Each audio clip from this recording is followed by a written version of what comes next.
Allah sebagai Rabbku, Islam sebagai agamaku, dan Muhammad sallallahu alaihi wasallam sebagai nabi.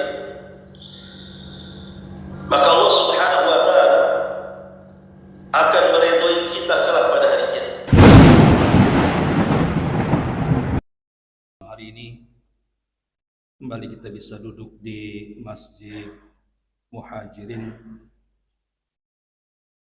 dan kita senantiasa mendoakan kepada yang membangunnya dan juga yang memakmurkannya,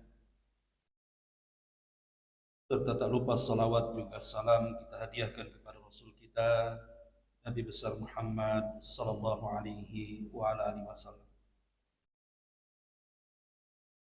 Pembahasan di malam hari ini kita akan membahas 10 perkara jangan selalu dibiasakan. Karena kalau 10 perkara ini dibiasakan dalam kehidupan kita akan berakibat fatal. Bisa mengantarkan kepada dosa besar. Apa saja 10 perkara yang tidak boleh dibiasakan? Tidak memperpanjang muqaddimah. Yang pertama, la tukthir adh-dhahika. Jangan memperbanyak tertawa.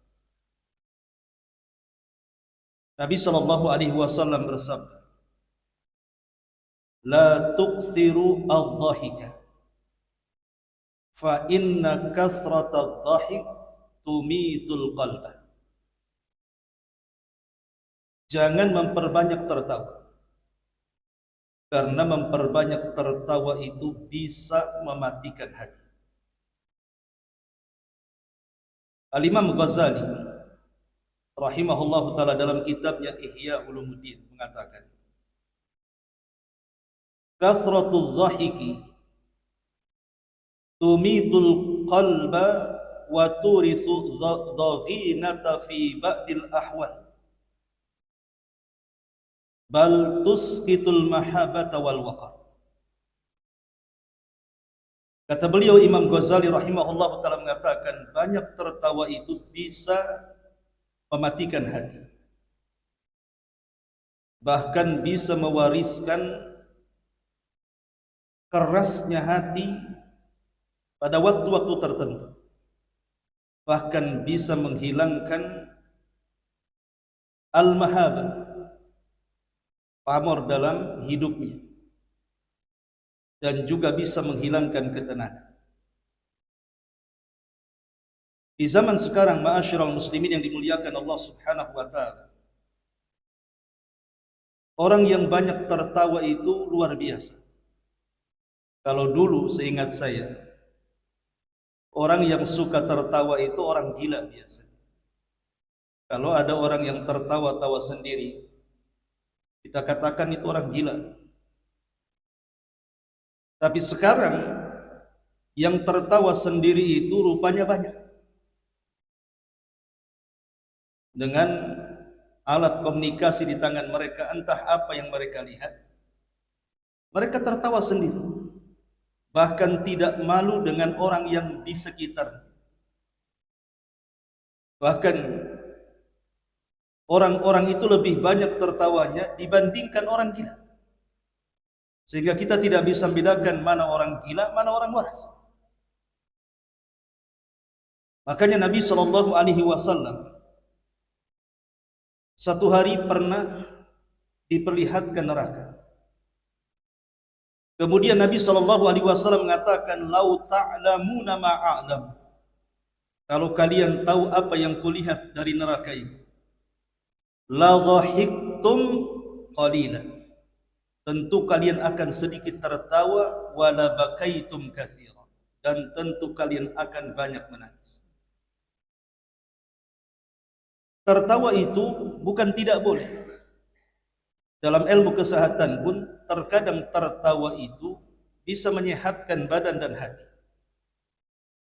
Tetapi memperbanyak tertawa yang tidak ada faedahnya, terkadang satu hari, pagi, siang, sore dia tertawa saja, entah dia menonton apa, maka dia menghilangkan waktu-waktu yang berharga dalam hidup. Harusnya dihabiskan dengan berzikir, dengan muhasabah. Dihabiskan tertawa satu hari, besoknya begitu lagi, besoknya begitu lagi. Ingat, semua waktu yang kita lewati itu akan dipertanyakan di hadapan Allah Subhanahu wa taala. Bukankah Nabi SAW yang mengatakan la tazulu qadama 'abdin hatta yus'al an arba'. Tidak mungkin bergerak kaki anak Adam di atas titian sirat sampai ditanya 4 perkara. Salah satunya adalah an umrihi fi ma'afna, tentang umurnya, kemana kalian habiskan. Apa dihabiskan hanya untuk tertawa setiap hari? Semua ada catatan. Karena kata Imam Ghazali tadi, tertawa itu bisa mematikan hati kita, hati kita akan mati. Karena orang yang banyak tertawa itu menunjukkan kelalaian dia dengan akhirat. Orang yang ingat akhirat tidak mungkin banyak tertawa. Orang yang setiap hari ingat tentang bagaimana siksa kubur, kengerian di padang mahsyar, bagaimana azab neraka, tidak mungkin dia sempat tertawa. Makanya orang yang banyak tertawa itu menunjukkan kelalaian tentang akhirat. Dan ini bahaya. Ini yang pertama. Yang kedua yang tidak boleh dibiasakan terlalu sering adalah la tukthiru al-halifa fil bay'. Jangan suka memperbanyak sumpah, terutama dalam bab jual beli. Nabi SAW mengatakan, iyyakum wa kathrata al-halif fil bay'. Hati-hati kalian, jangan suka banyak bersumpah dalam jual beli. Fa innahu yunaffiq thumma yamhaq. Karena hal itu bisa merugikan saat jual beli, bahkan bisa menghilangkan keberkahan jual beli. Umum di masyarakat, apabila kita masuk ke pasar, kita tahu bahwa manusia yang paling banyak sumpah itu orang pasar biasa. Untuk melariskan dagangannya, dia akan bersumpah, wallahi, demi Allah,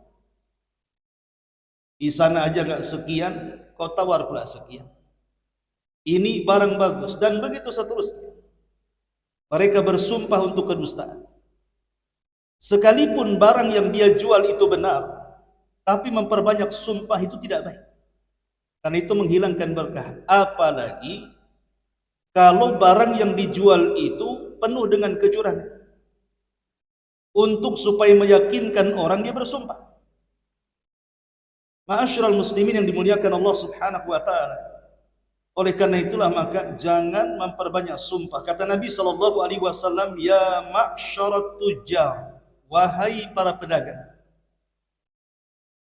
innal bai'a yahdhuruhu al-laghu wal halif.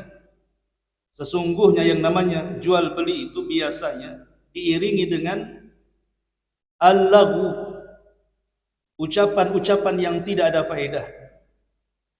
Terkadang dia dusta, terkadang dia berlebih-lebihan, terkadang dia menghina lawan bisnisnya, merendahkan lawan bisnisnya, menjatuhkan lawan bisnisnya, wal halifu, dan juga banyak bersumpah.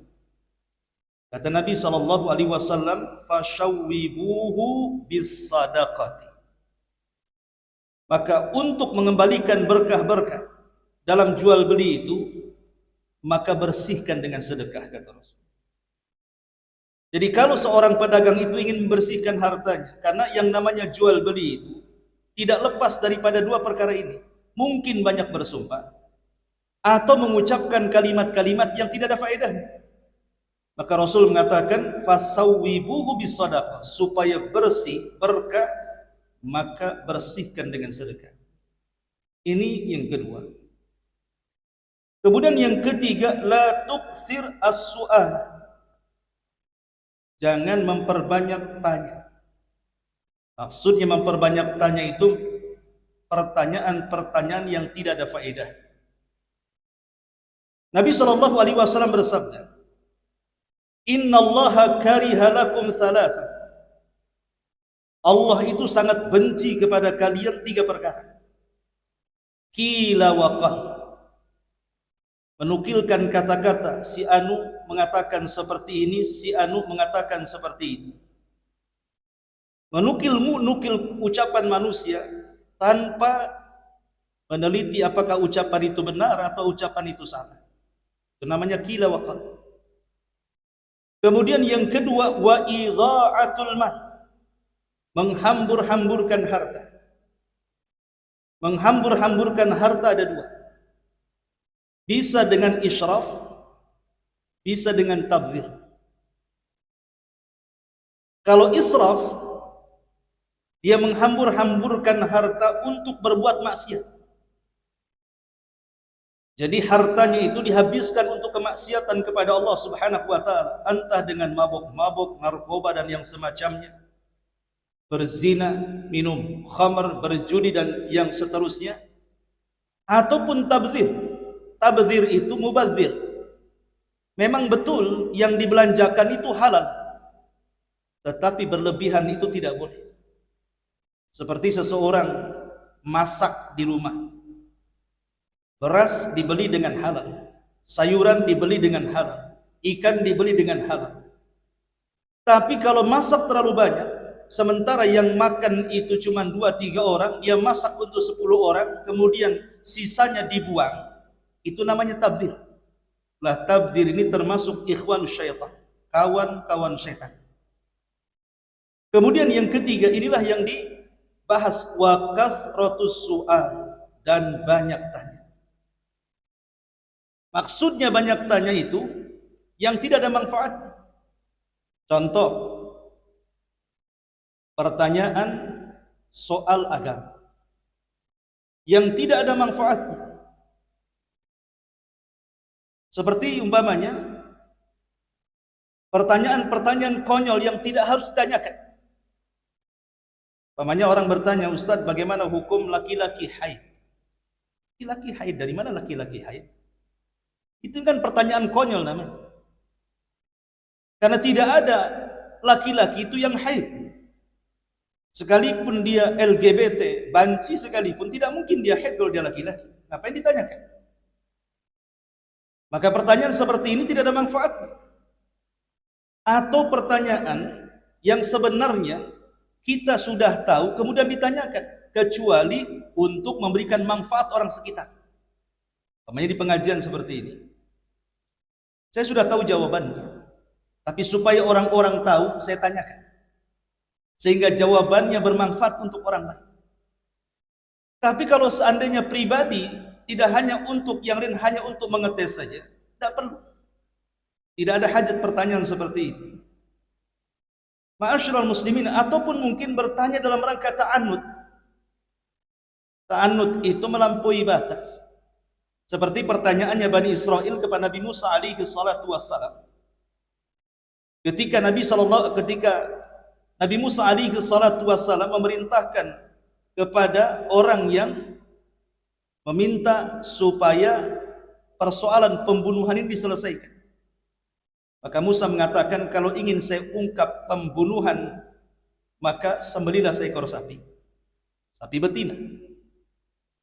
Kalau seandainya mereka langsung mengambil sapi dan disembelih, selesai urusannya. Tapi mereka mulai bertanya, sapinya seperti apa? Bagaimana warnanya?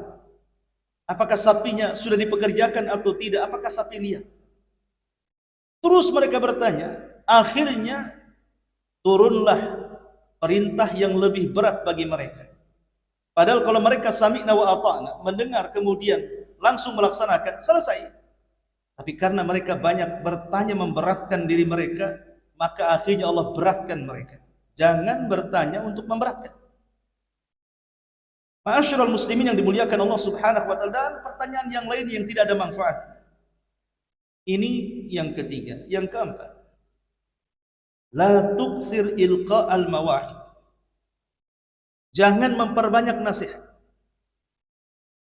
Kalau orang memperbanyak nasihat, bisa bosan orang itu. Makanya kita mau menasihat orang tua kita, setiap hari kita nasihat. Apa tidak bosan lama-lama? Maka berilah dia waktu, entah mungkin 2 hari sekali atau seminggu sekali. Karena orang kalau menerima nasihat terus-terusan, ingat Abdullah bin Mas'ud radhiyallahu anhu mengatakan, hati manusia itu terkadang ada iqbal, terkadang ada idbal. Iqbal itu terkadang bisa menerima, terkadang ada waktunya dia menolak. Mungkin ada banyak masalah yang kita tidak tahu. Ketika kita menasihati kemudian tersinggung, masalah dengan orang lain akhirnya dicampakkan kepada kita. Makanya kalau menasihati orang itu lihat kondisi, kira-kira layak gak dinasihati? Macam mana dia sekarang? Lagi senang atau lagi kalut? Sebab kalau terus-terusan dinasihati, sementara kita tidak pernah melihat hati manusia sedang menerima atau sedang menolak, maka ini membuat bosan. Bisa saja orang dinasihati bisa marah kepada kita. Maka la tukthir ilqa al-mawa'id. Jangan memperbanyak nasihat, tapi lihat orang yang dinasihati kondisinya seperti apa. Kapan dia menerima, kapan dia menolak. Kemudian yang kelima, la tukthir al-kalam inda tawaf bil ka'bati. Jangan memperbanyak bicara saat kita melaksanakan tawaf di Ka'bah. Ya bagi kita yang dianugerahkan rezeki bisa umrah, bisa haji. Di antara manasik umrah atau haji itu kan tawaf di Ka'bah. Di situ jangan banyak bicara. Makanya saya lupa seorang ulama salaf, dia menaksir salah satu putri daripada Sa'id ibn Musayyib. Kemudian dia ingin melamar saat tawaf. Jadi ketika Sa'id ibn Musayyib ditanya soal anaknya, dia diam saja sampai selesai tawaf. Baru setelah keluar dari haram, baru dia menjawabnya. Karena memang itu sebuah adab di Baitullah. Seseorang tidak boleh banyak bicara, ngobrol ketika tawaf. Tapi yang harus dilakukan saat tawaf itu harusnya banyak berzikir, membaca Quran, banyak berdoa, dan begitu seterusnya dari ibadah-ibadah yang memang dianjurkan saat tawaf. Kemudian yang ke-6, la tukthir al-khuruj minal baiti laylan. Jangan memperbanyak keluar di malam hari. Jangan suka memperbanyak keluar di malam hari, kecuali karena ada hajat keperluan. Kenapa? Karena Allah Subhanahu wa taala memerintahkan kita untuk ta'awud berlindung dari malam hari. Allah Subhanahu wa taala berfirman, "Qul a'udzu birabbil falaq min syarri ma khalaq wa min syarri ghasiqin idza waqab." Ghasiq idza waqab itu artinya malam ketika menutup. Malam ketika menutup ini bahaya. Kata ahli tafsir ketika mentafsirkan ghasiq idza waqab, karena kekuatan setan di malam hari itu menguat dibandingkan di siang hari. Dan itu terbukti karena banyaknya maksiat itu dilakukan di malam hari. Terkadang ada orang yang tidak terfikir ingin maksiat, ketika dia keluar di malam hari terpikir pula dia maksiat. Karena memang kemaksiatan itu umumnya di malam hari. Diskotik buka di malam hari, barbar juga di malam hari, para pencuri, para perampok, bahkan dukun-dukun yang menyihir, semua beraksi di malam hari. Dan setan juga gentayangan di malam hari. Karena bagaimanapun kalau kita keluar di malam hari, maka setan akan terus memaksa kita untuk bergadang. Ingat dulu saya jelaskan, ada 3 waktu yang disebut dengan mawaqitus syaitan. Waktu-waktu setan. Pertama menjelang maghrib, itu waktu setan. Kata Rasul, jangan keluarkan anak-anak kita keluar. Karena disitulah tempat mainan setan. Kalau datang waktu maghrib, masukkan anak-anak kita ke rumah. Jangan ada yang keluar. Tutup pintunya dan jendelanya. Kemudian yang kedua, setelah Isya sampai pertengahan malam, itu waktu setan. Setan itu akan terus mengganggu kita di malam hari supaya kita tidak tidur cepat. Sebab kalau seseorang kemudian begadang melewati jam 12 malam, umumnya akan susah tidur. Dan ngantuknya itu biasanya jam 2 dan jam 3. Waktu-waktunya orang tahajud kita ngantuk. Boleh jadi setelah tidur, karena waktu dengan subuh itu tidak banyak, bablas pula dia subuh. Makanya tidak boleh, Rasulullah SAW sangat membenci orang yang tidur setelah maghrib dan orang yang begadang setelah isya. Kecuali karena ada hajat kebutuhan seperti pengajian seperti ini, atau ada tamu, atau mungkin menyenangkan keluarga sekali-kali keluar untuk menyenangkan. Tapi kalau tidak ada manfaatnya, lebih baik tidur. Jangan memperbanyak keluar di malam hari. Ini yang keenam. Kemudian yang ketujuh, la tuksir al hadis bi kulli ma sami. Jangan memperbanyak bicara dengan kabar yang didengarnya. Setiap yang didengar kita ucapkan. Karena Nabi SAW mengatakan, kafa bil mar'i kadhiban. Cukuplah seseorang itu dikatakan pendusta. Kita tahu bahwa yang namanya manusia itu pasti berhajat kepada makanan, kepada minuman. Itu tidak diragukan lagi. Orang tidak makan minum mati. Tetapi terkadang makanan dan minuman itu menjadi faktor penyakit pada badan kita. Boleh jadi badan kita ini akan mudah hancur dan banyak penyakit yang bersarang di badan kita. Makanya Allah Subhanahu wa taala mengatakan, wa kulu washrabu wa la tusrifu. Makan sekedarnya, minum sekedarnya, jangan berlebihan. Fa innallaha la yuhibbul musrifin. Allah tidak suka dengan orang-orang yang berlebihan. Sesuatu yang berlebihan apapun pasti madaratkan. Makanya di antara keajaiban wahyu dalam urusan kesehatan dalam bab makanan itu, contoh terbaik adalah Nabi SAW. Kita tahu bahwa Nabi SAW diangkat menjadi Nabi itu di usia 40 tahun. Kemudian berdakwah di kota Mekah 13 tahun. Kemudian hijrah ke Madinah 10 tahun. Saat hijrah dari Mekah ke Madinah, usia Rasul itu 53 tahun. Artinya kan sudah tua, 53 tahun. Disitulah beban berat ditanggung oleh Nabi SAW saat berada di Madinah. Dia menjadi pemimpin perang. Istrinya juga 11. Belum lagi punya anak-anak. Setiap hari dia harus menghadapi orang yang banyak masalah, harus memutuskan dengan putusan adil. Belum juga mencari nafkah untuk keluarganya. Tapi Nabi SAW tidak pernah sakit. Tidak pernah sakit. Kita saja istri baru satu kena omel, kolesterol naik, darah tinggi naik. Itu baru satu istri itu. Istri kedua apa stroke. Ini contoh saja. Ini baru melawan istri, belum lagi masalah di pekerjaan, belum lagi dengan tetangga, belum lagi dengan lawan bisnis dan begitu seterusnya. Tapi Nabi SAW dengan berbagai macam masalah yang dipikulnya, Rasul itu sehat badan. Oh, dia Nabi dan Rasul wajar? Bukan. Dia ada sisi manusianya juga. Bukankah dia hamba Allah juga? Sama dengan kita, dia makan, dia minum, dia berjalan, dia ke pasar, dia buang hajat dan begitu seterusnya. Nabi dibimbing oleh Allah Subhanahu wa taala bagaimana caranya hidup sehat. Makanya lihat beberapa kaidah yang diajarkan wahyu supaya hidup sehat itu. Pertama, tajannub al-israf fi ta'am. Hindarkan berlebih-lebihan dalam makan. Apapun makanannya, kalau sudah berlebih-lebihan pasti membawa madarat. Apalagi sampai kekenyangan kan begitu kan, pasti akan melalaikan dia dari ibadah kepada Allah Subhanahu wa taala. Karena umumnya kalau orang sudah kenyang, bawaannya ngantuk. Ular sawah habis makan tidur biasa. Kemudian yang kedua, al-aqlu ala qadri hajatil jismi min at-ta'am. Makanlah sesuai kadar yang diterima jasad kita.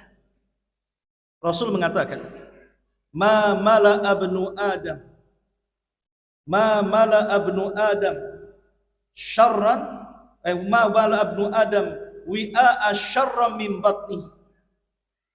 Tidak ada yang dipenuhi anak Adam yang lebih buruk dibandingkan isi perutnya. Tidak ada yang memenuhi anak Adam dari keburukan kecuali ketika seseorang memenuhi isi perut. Kemudian Rasul mengatakan, wa in kana walabud, kalau seandainya memang harus kita makan, boleh jadi makanan yang dihidangkan favorit kita, minuman yang dihidangkan minuman favorit kita, maka Rasul mengatakan, bagilah dalam badanmu sepertiga, sepertiga, sepertiga. Sepertiga untuk makanan, sepertiga untuk minuman, dan sepertiga untuk bernafas. Ini kaidah wahyu. Kaidah wahyu, kalaupun kita harus kenyang-kenyangan, maka berilah sepertiga untuk minum, sepertiga untuk makan, dan sepertiga untuk bernafas. Ini kaidah kesehatan yang diberikan Nabi SAW. Kemudian juga, jangan makan dalam jenis yang satu saja, tapi makanlah dengan berbagai macam jenis. Sebab walaupun mungkin makanan yang satu jenis itu kita sukai, anggaplah kita suka sate. Setiap hari makan sate, pagi, siang, sore, malam, pagi, siang, sore, malam, 1 bulan umpamanya. Tidak makan sayur, tidak makan tempe, tidak makan kangkung, tidak makan, itu aja dimakan. Saya jamin sakit bulan depan. Kalau satu macam saja. Tetapi ya tanawwu bahasanya. Ada macam-macamnya, ada sayurnya untuk seratnya umpamanya kan. Ada dagingnya, ada proteinnya, dan begitu seterusnya. Kemudian juga al-hamiyatu aslun min usuli sihatil jism. Al-hamiyah, sesuatu yang menghangatkan badan itu asal daripada puncak kesehatan manusia, dan ini diungkapkan oleh Imam Syafi'i rahimahullah ta'ala ketika beliau menjelaskan tentang manfaat air putih hangat. Itu dijelaskan oleh beliau. Orang yang suka mengkonsumsi air putih hangat, kata Imam Syafi'i, maka tubuhnya akan dipenuhi dengan kesehatan. Tapi orang yang minum dingin terus, maka akan membahayakan badan. Maka ini juga dikatakan oleh para ulama, al-hamiyatu aslun min usulis sihatil jism. Kemudian juga tanzimu awqati ta'am wa tajannubul aqli bainal wajibat bi idkhali ta'amin ala ta'am. Harus tahu waktu diri, kapan dia makan, kapan tidak. Harus tahu diri kapan dia harus makan, kapan harus tidak. Karena ada orang itu kan bahasa kitanya suka ngemil lah gitu, dikit-dikit makan, dikit-dikit makan. Ya memang makanannya bukan membel, tapi makan terus, ngunyah terus. Ini kan membahayakan juga. Terutama makanan-makanan yang mengunyahnya agak repot, itu kasihan dengan usus kita mencernanya. Bahkan dikatakan oleh seorang tabib di zaman salaf namanya Tabibul Ma'mun. Dahulu ada seorang dokter di zaman salaf namanya Tabibul Ma'mun. Apa kata beliau? Alaika bi khisali man hafidhaha fa huwa jadirun alla ya'tal, sampai kepada la ta'kul ta'aman tat'ab adrasuka fi madghadihi fa ta'jaz ma'idatuka an hadmihi. Beliau mengatakan, jangan memakan yang keras-keras, yang gigi kita agak sulit untuk mengunyahnya. Jadi ada makanan keras kan, kayak apa, mungkin daging kurang matang gitu kan, kunyah sampai sulit menghancurkannya. Kalau gigi saja sulit menghancurkannya, maka usus lebih sulit lagi nantinya, dan ini membawa penyakit. Makanya kenapa orang dulu mengatakan kalau bisa makan itu kunyah dulu yang lembut, baru kemudian ditelan supaya ususnya sehat. Kalau sekarang kan tidak, main telan. Daging kan nggak seperti kunyah, telan. Kasihan ususnya jadinya. Nah, ini kan kaidah kesehatan namanya yang disebutkan oleh para ulama. Termasuk hayatu julusil akli wasyurbi. Perhatikan duduk saat makan. Nabi SAW mencontohkan cara duduk saat makan. Makanya kenapa dahulu saya pernah berbicara dengan salah satu guru saya, masih belajar dia. Dia menceritakan tentang seseorang yang setiap hari selalu sakit pinggang. Bahkan ginjalnya bermasalah kata. Setelah kemudian ditanya-tanya, seorang tabib lah di Yaman sana menceritakan. Dia tanya cuma satu saja. Kamu kalau minum berdiri atau duduk? Dia mengatakan saya selalu berdiri. Ah, itu masalahnya. Minuman yang kau minum itu tidak sampai dicerna jantungmu sehingga seperti banyak sakit di pinggang. Lihat bagaimana kalaupun tidak ada penelitian ketika Nabi melarang makan dan minum berdiri itu, sesuatu yang terlarang dalam syariat pasti ada madarat. Karena ginjalnya nggak bisa memproses itu. Dan kalau duduk kan diproses sama ginjalnya. Makanya dari situ kata para ulama, makruh hukumnya orang yang makan atau minum sambil berdiri. Karena tidak membawa kesehatan. Nah ini contoh bahwa kesehatan-kesehatan dalam Islam juga luar biasa diperhatikan. Dan banyak lagi kaidah-kaidah yang menjelaskan tentang hal ini. Kemudian yang nomor 10. La tuksir al-kalam. Jangan terlampau banyak bicara. Nabi SAW mengatakan dalam hadis Jabir bin Abdullah radhiyallahu anhu, Rasul mengatakan, inna min ahabbikum ilayya wa aqrabikum minni majlisan yaumal qiyamah ahasinukum akhlaqan wa inna abghadakum ilayya wa ab'adakum minni majlisan yaumal qiyamah as-sarsaruna wal mutasyaddiquna wal mutafaihiquna. Rawahu Tirmidzi. Jabir bin Abdullah radhiyallahu anhu mengatakan, Rasul bersabda, orang yang paling kucintai dan paling dekat denganku tempatnya pada hari kiamat mereka yang memiliki akhlak yang mulia. Tetapi kata Rasul, orang yang paling aku benci tempatnya kelak pada hari kiamat paling jauh denganku. Pertama kata Rasul, as-sarsarun. As-sarsarun, mereka yang suka as-sarsarun, banyak ngomong. Banyak ngomong, banyak mencela di mana saja, bukan bidangnya dia bicara. Entah sekolahnya di mana, bahkan tidak sekolah pun dia bicara. Bicara politik, enggak sekolah ilmu politik, bicara politik. Ngeritik sana, ngeritik sini. Padahal dia tidak pernah sekolah di situ, tapi dia bicara soal itu. Kesehatan, tidak pernah sekolah bicara soal kesehatan. Ekonomi, tidak pernah dia kuliah soal itu, dia bicara. Pokoknya semua bidang seolah-olah dia bisa. Itu namanya as-sarsarun namanya. Dan sekarang kan banyak di as-sarsarun itu.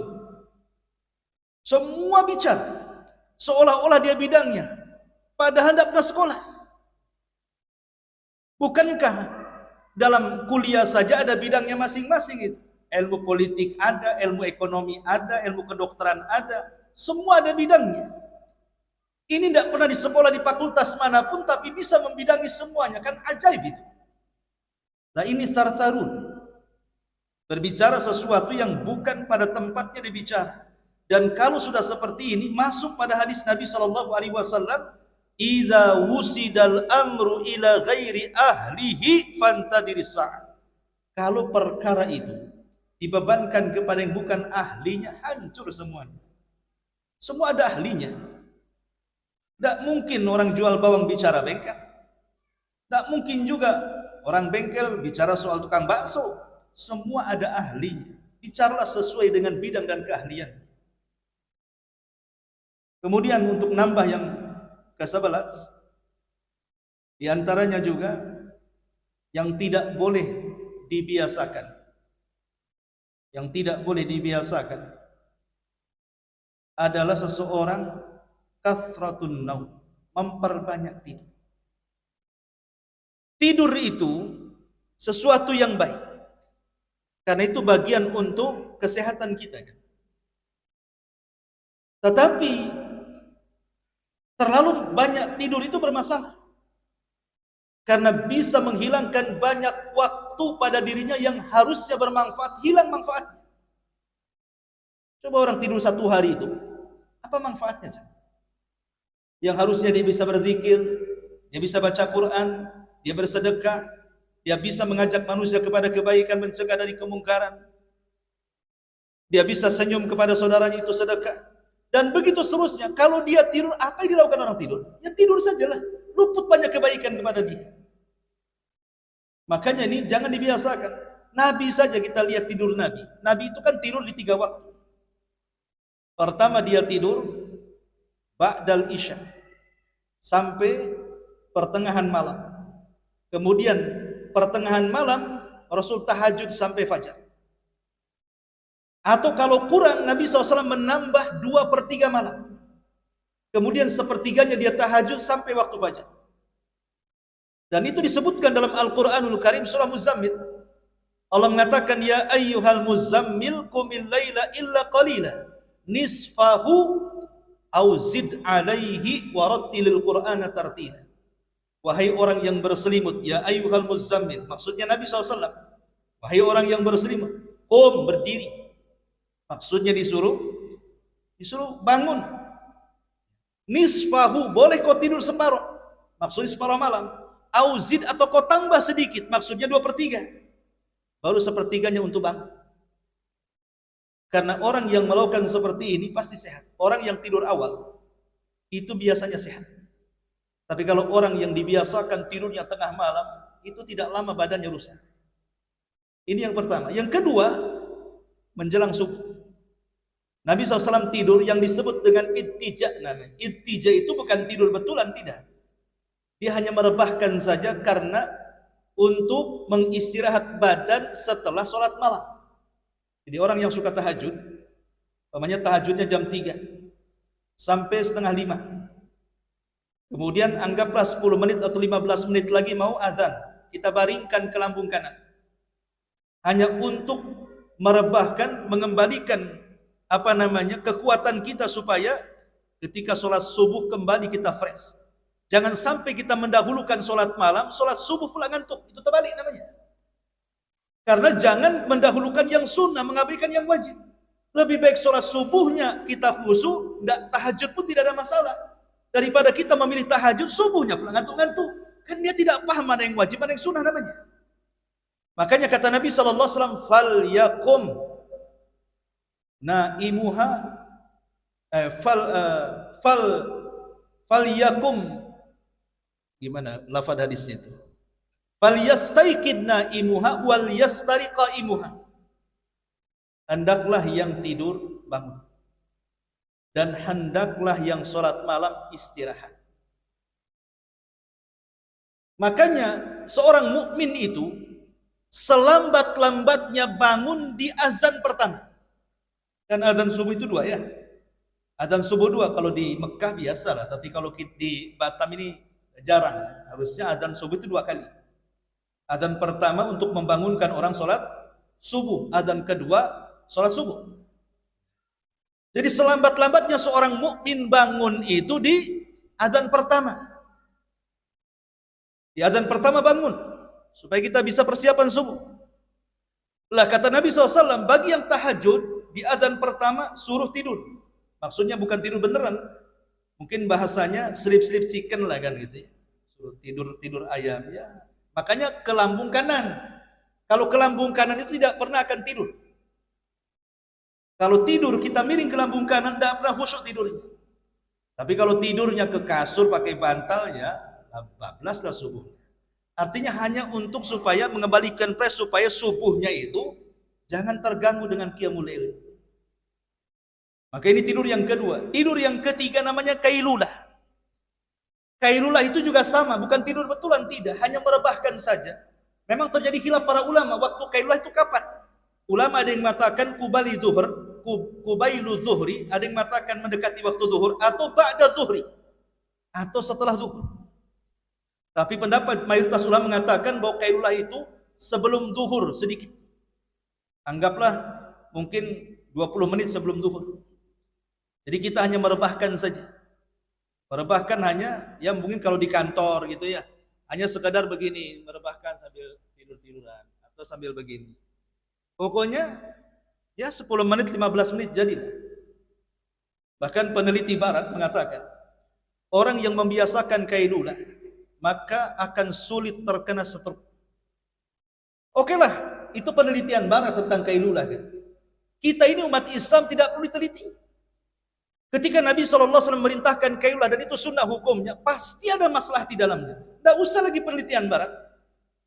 Cukup dengan yakin bahwa setiap perintah pasti ada maslahat, baik yang sunnah atau yang wajib. Setiap larangan pasti ada madarat, baik yang haram ataupun yang makruh. Itu kaidah kita tuh.